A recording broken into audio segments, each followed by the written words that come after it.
So where was I? So I was saying that today that RTG were a bit of a different company, and so our presentation today is more of a thought piece, and it's a thought piece on a topic that we believe is, it's a very fluid topic around creativity and technology, and it's something that is already impacting all of our businesses today. Whether you're a brand or you're a service provider, but it's really just the tip of the iceberg, which is the interesting part, because there's going to be so much more happening with developments of technology and how that's going to affect creativity ultimately.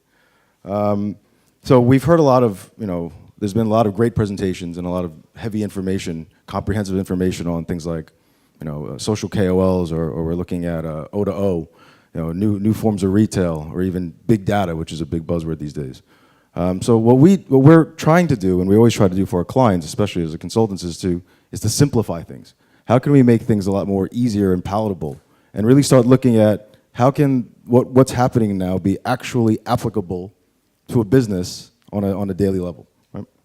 So first, a little context, so we can know why we are able to talk about this. So RTG, many people have asked me already, what is RTG? Are you a management consultancy? Are you a advertising agency? Are you a retail consultancy, a strategy advisory firm? And we used to struggle with this all the time about how should we define ourselves, but we realized that the best way is not to have a label. And because we are quite different. So what we do is we look at what we do and who we are. And who we are is we're a group of really passionate individuals who come together, and we really are dedicated to helping our brands and our clients' brands stay relevant.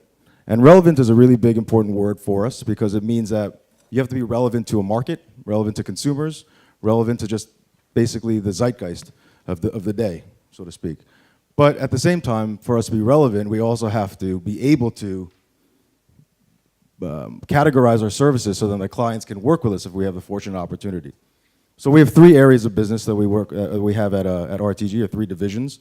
One area is called Intuition, and that's basically our consumer research and trend forecasting division. And then we have another division called Solutions, which is our entrepreneurial management consulting services. And then third is our division called Inspire.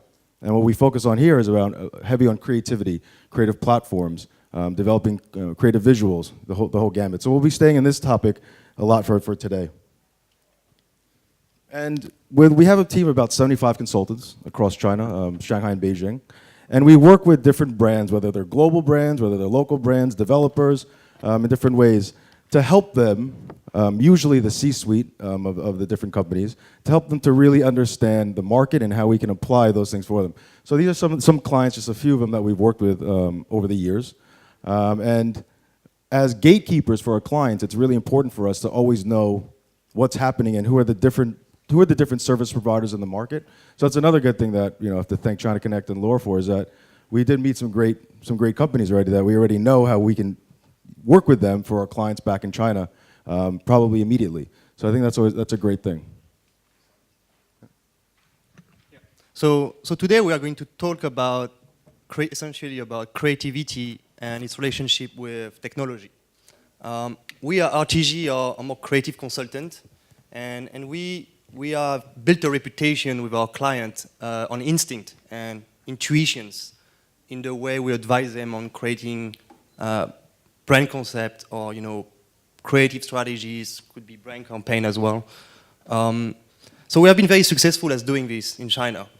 So we like to think about ourselves as more being romantic experts in a way, with a very strong intuitive feel for the marketplace. Or you could say with a very gifted way to look at prospective insights. But then back in, I would say 4 or 5 years ago, we started to look at the market, and we started to ask questions. And those questions were in the area of big data today. And some people may say smart data. Smart data is because they are smarter in analyzing the consumer behaviors and the preferences in the Chinese market. And so do we, as creative strategists or consultants, still need to rely on intuitions anymore to advise our clients? And that's one of the biggest insight we have at that time. And again, it's a very sensitive topic. Why? Because many of the marketers, and if you're a client here, you work with them on a daily basis. They could be 4 agencies, for example, or consulting firm. they are very proud of their marketing instinct. And this is something that really is a driver of the work that they do and how they advise you. But again, the thought here was, and again, I would say again, I might have some pushback on this specific topic. And we believe essentially that, and again, to get this a bit straight, the question is not about whether technology is going to diminish the need of creativity in business, but rather how technology is going to increase and empower creativity for businesses. So what we did is that we went into having some workshops, innovative workshop with a lot of our clients to discuss the topic, obviously. And it seems that when we bring all this data, analysts or all these creatives together, they speak different language, obviously. And it seems that we have to choose between either the technology path or the creativity path or even the content.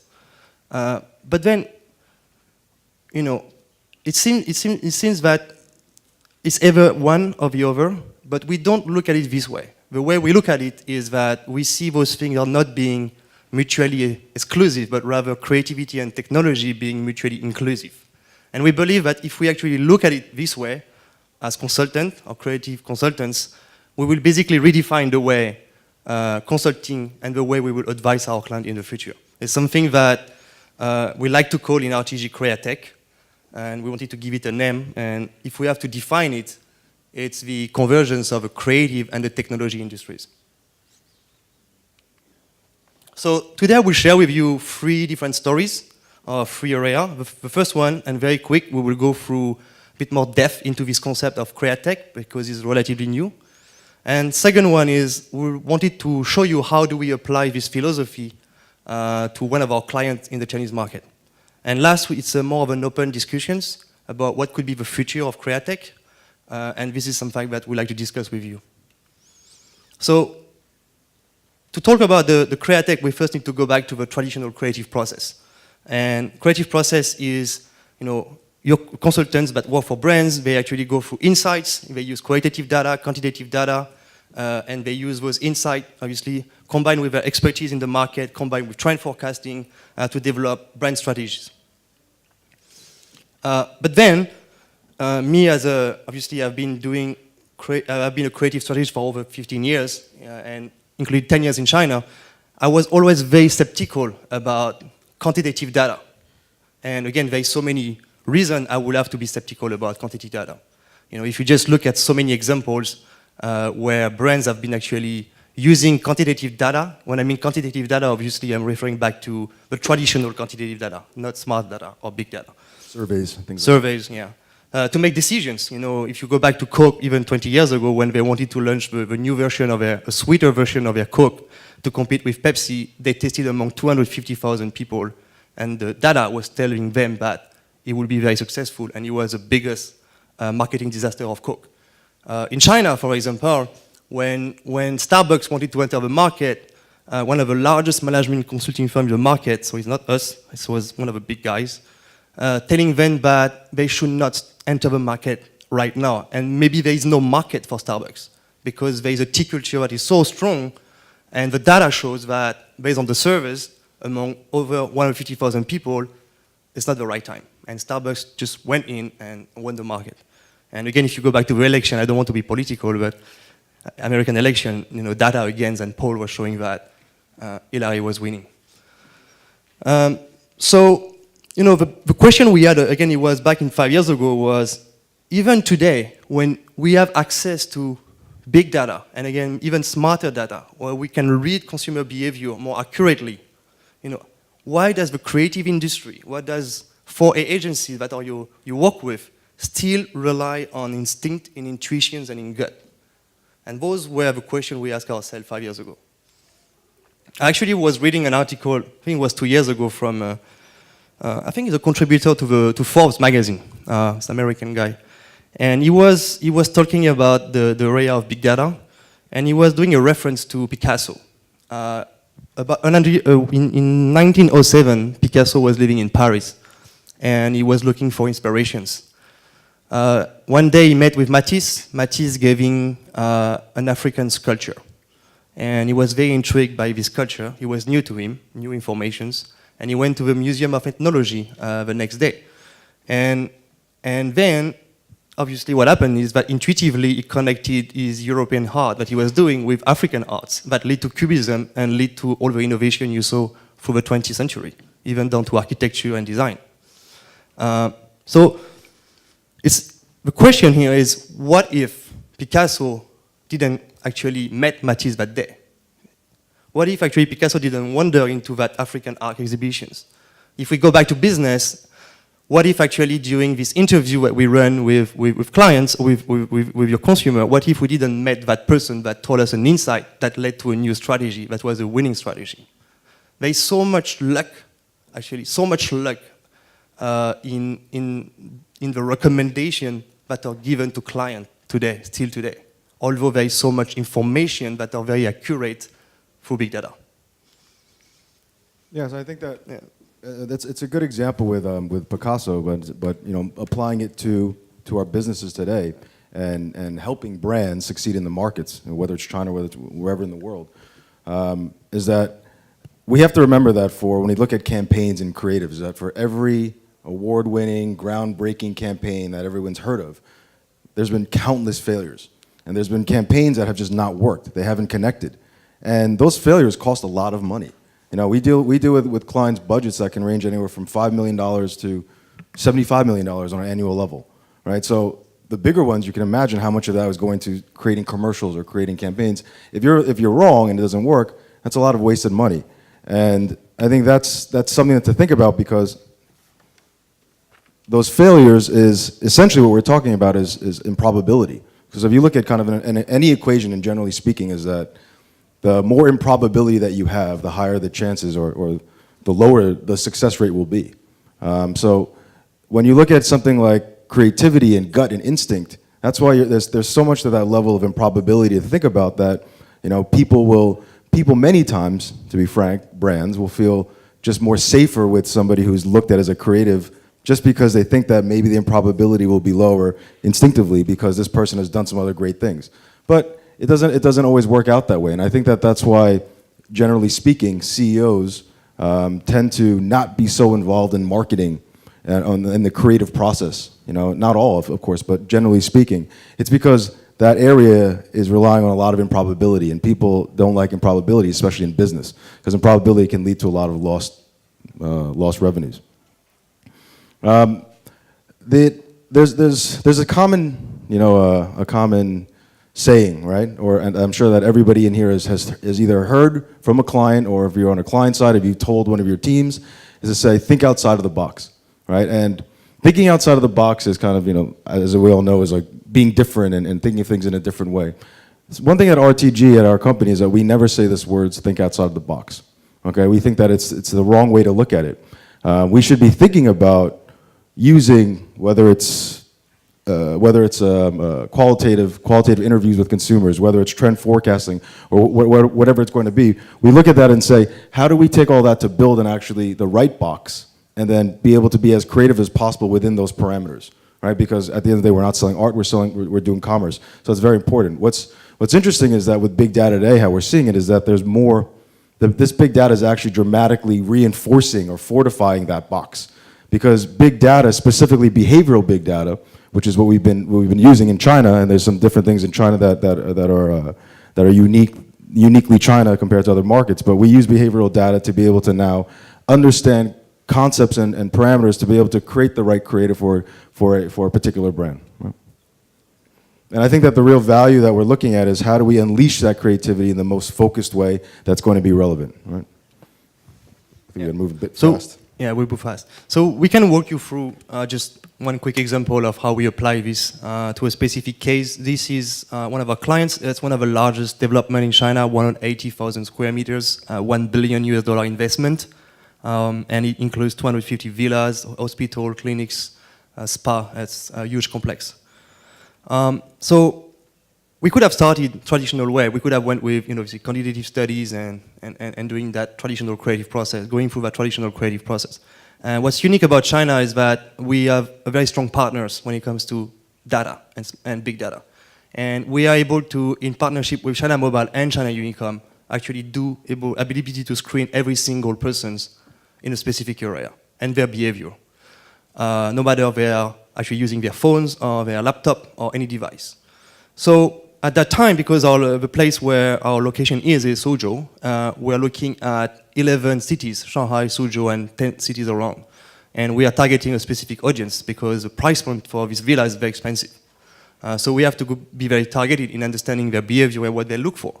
So we started with 60 million people as the resident pool, and with big data and having about 10 different criteria of their behaviors online, able to narrow it down to only 10,500 people. So these 10,000 people now, we know, and we are pretty sure at 99% that they are our target audience and they can afford it. So that gets things a bit different. So it's interesting because that filtering is basically looking at their behavior online and on mobile for the past 3 months, right? So 3 months looking at their different behavior, being able to now distill it down to from 60 million to 10,500 plus people. We're now dealing with a very interesting core set of consumers that we can actually study, right? So it's a lot more targeted, and now that's a lot more believable on a quantitative level in terms of because it's not only what they would think they were going to do, but it's what they've been doing for the past 3 months. Yeah. Not to mention that they were also in the process of considering a purchase of real estate.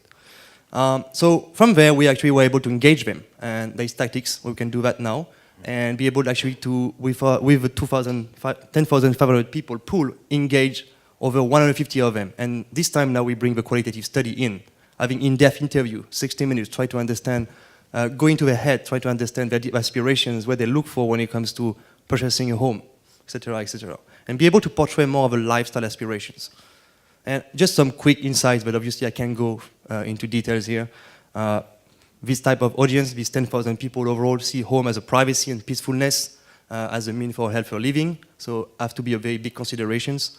You know, they look for a community of like-minded individuals, very strong in China today. And even on media buy, for example, you know, traditionally, we believe that this audience will be actually consuming specific media. It could be lifestyle media, for example. You know, those big media that everybody is actually looking for. However, data shows that they don't. They actually consume specific vertical media, especially business media, financial media, travel media. They do not actually consume lifestyle media, which was the assumption initially.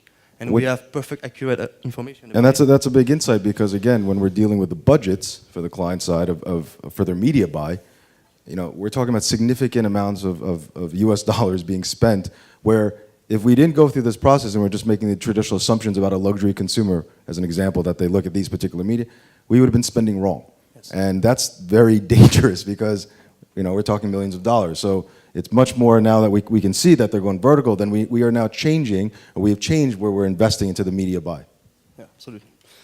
So from there we arrive, and so using data, specific data and accurate data on behavior and then aspiration, we're able to arrive to, you know, a creative strategy, which is good. So this is a creative strategy we created, and we translated this into a more of a call for actions, and we call it creative platforms. It's called a journey to a true state of clarity. It's a very interesting and new concept for the Chinese market when it comes to real estate.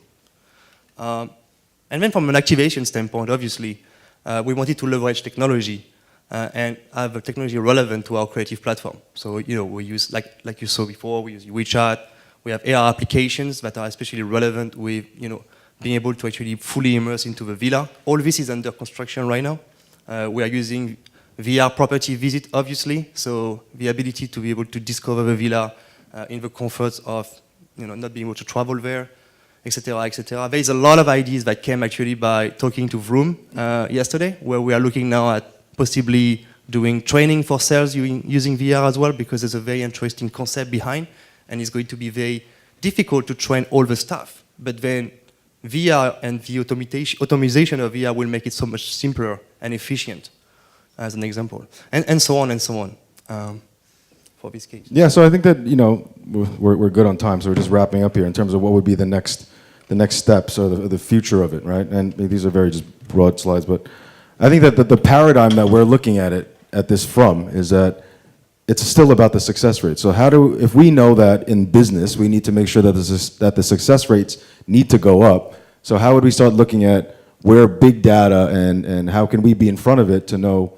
what's going to be happening so we can better help clients and better help brands. And one thing is that we're all seeing, and I know there's been talk about DMPs and data management platforms and whatnot, and this and that. What we're seeing is that already the trend of where it's starting with bigger companies that can afford it because it's still pricey, it's still price sensitive to build your own in-house servers or whatnot. When you start getting into the cloud, it can be a bit more cheaper. But the point is that brands are going to need to start collecting their own data across all their consumer touch points. So this is kind of like CRM on crack, so to speak. We're talking about really being able to collect every single piece of data across. And we're seeing this more and more. Right now, big companies, you look at Shanghai GM, Unilevers, and your P&Gs, they can have the ability to build their own DMPs and really have a lot of that information. But the smaller brands, and by small, I'm not saying small at all, but medium-sized brands, they're nowhere near thinking this right now. I mean, they may have talked about CRM and how it's important for them to collect info on their customers, but when you talk about a real, clearly comprehensive system in place where every single touch point with a consumer is now being logged and that data kept, that is absolutely where the future, where we see the future of Createch and this whole area moving towards. And we're actually, in the process of building our own DMP where brands can be able to plug in to ours, so they don't have to put the investment of the initial investment of the setup. So I think that these are interesting things to think about. Here's an example with one of our clients. What we're doing this for this DMP specifically for them, but really as consultants or as marketers or as brands, all of us are in here who make our living in this world. Where we really have to think about is taking a step back and saying, how do we make sense of all this data? Because there's so much information, there's so much different topics. How do we make it all work? Oh.